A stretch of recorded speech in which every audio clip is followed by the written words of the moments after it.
Hello, this is Maria from the Village Storytelling Center. How are you today? The day here is truly splendid. I'm speaking to you from Portugal. I've been living in beautiful Glasgow for some years now, but about a month ago I traveled to Portugal to isolate with my family, and I've been here ever since. Glasgow taught me to appreciate every moment of sun, so this unexpected spring in Portugal has a new flavor to me. My city is called Coimbra, and there is a place called Quinta das Lágrimas. It could be translated as Steading of Tears. It stays on the left side of River Mondego and is composed by a palace surrounded by many gardens. The type of gardens that are so wonderful that you'd dream of getting lost in. There is a long, narrow fountain with red stains on the water, and my mom once told me it's called the Fountain of Tears. And there's a story about this fountain, which I'll share with you now. Many years ago, two young lovers used these gardens for secret romantic encounters. Their names were Pedro and Inês. Pedro was a prince, and he was married to Princess Constança on account of an arranged marriage. An arranged marriage. See, even though the Portuguese politics were fulfilled by this arrangement, the same didn't happen with Pedro's heart.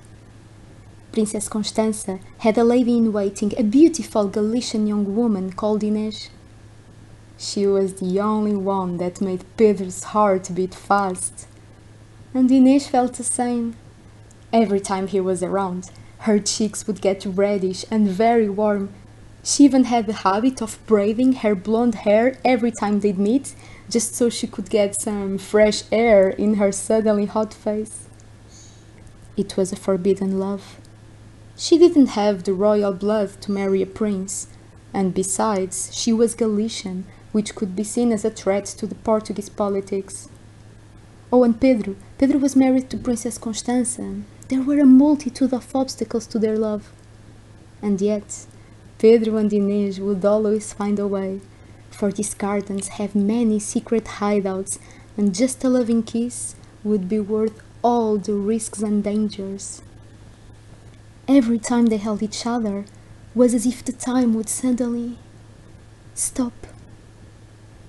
Love is the spring of all feelings. The birds would sing louder, and the flowers bloomed with more color every time they saw each other. When Inês made her braids, as she was enlacing her golden hair, she could foresee her hand enlacing Pedro's hair, and hand, and so... Until one day, as she was finishing her braid to go meet Pedro, the king's guards broke into her room and said, "You must leave the palace immediately." The loves of Pedro and Inês were no longer a secret, and the king couldn't tolerate such outrage. It was a very sad braid, that one, the braid that never saw Pedro, the golden braid that had to exile far from its life and love.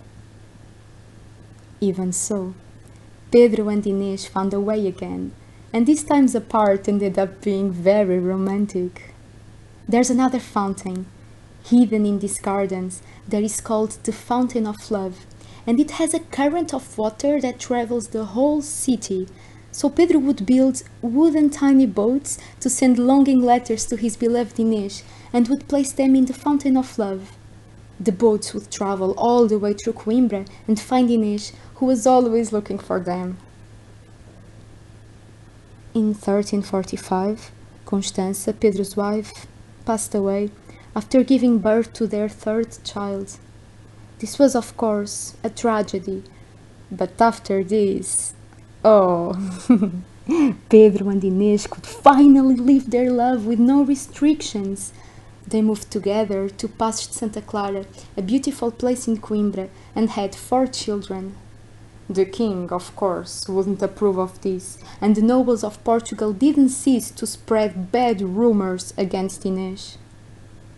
The two lovers didn't care. They had the happiest life. finally on each other's arms, finally with nobody on their way. Until one day, Dom Pedro was away, and the king invited Inês to meet him here.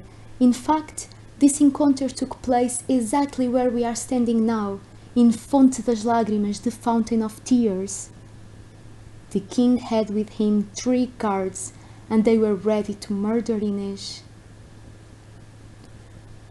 "Be merciful," begged Inês to the king. "Please find mercy in your heart. If not for me, that I'm only guilty of loving the one that won my heart, I beg you to think of my children." The king was moved by the tears and prayers of Inês, but before he could say a word, the guards raised their swords and with a single movement they took Inês' life away. Says the legend that her tears made this fountain, and that her blood is still as red as in the day she was murdered, even after all these years. That's what happens when someone puts such an abrupt end to a story of such a strong love. The tears and blood survive through time and stay alive forever, as alive as this fountain right here. My mother and I observed the water in silence and dived our hands in the fresh fountain. "Can you feel the tragedy, Maria?" my mum asked. "Imagine how Pedro felt it all these many years ago." Of course, such a romantic tragedy would require an equal tragic revenge. And so, when Pedro was crowned King of Portugal after the death of his father, he chased the 3 guards that assassinated Inês one by one, and he killed them by ripping their hearts apart from their chests. On account of that, he was known as Pedro the Cruel. He also declared that he had secretly married Inês during their time together in Passos de Santa Clara, so he proclaimed her queen even after her death. He ordered her body to be placed on a golden throne and made sure that every single noble of the royalty kissed her hand in respect. Today, Pedro and Inês rest side by side in Mosteiro de Alcobaça, as it was Pedro's wish. Thank you for listening to Village Stories at Home. I hope you enjoyed this little smell of Portugal and my spring. What stories and secret legends are hidden in your spring? Is there any place that you usually go to that hides a surprising tale? Please enjoy the rest of the day. I'll speak to you soon.